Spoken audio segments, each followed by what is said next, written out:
सगळ्यात आधी तुम्हा सर्वांना शारदीय नवरात्रोत्सवाच्या हार्दिक शुभेच्छा। अश्विन शुक्ल पक्षातील हे 9 दिवस देवीच्या वेगवेगळ्या अवतारांची पूजा केली जाते।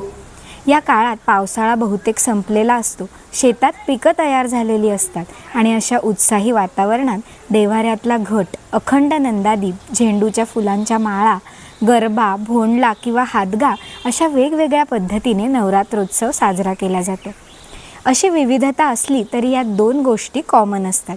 त्यातील पहिली म्हणजे मनाच्या शांती आणि शुद्धतेसाठी किंवा स्पिरिच्युअल वेलबिंगसाठी देवीची उपासना आणि शरीराच्या आरोग्यासाठी म्हणजेच फिजिकल फिटनेससाठी उपास।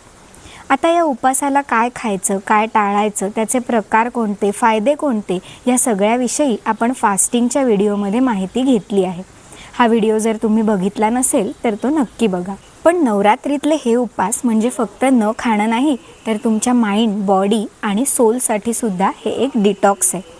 तर या नवरात्रीतल्या प्रत्येक दिवशी तुम्ही कोणते सात्विक आणि हेल्दी पदार्थ खाऊ शकता, त्याच्या झटकन होणाऱ्या आणि सोप्या अशा रेसिपीज कोणत्या याची भरपूर व्हरायटी आपण बघणार आहोत, ज्यामुळे तुमचे हे 9 दिवस अगदी हेल्दी, टेस्टी आणि भक्तिमय सुद्धा होतील। नवरात्री स्पेशल ह्या डाएट सिरीजसाठी stay tune with Swasthyad Ayurveda.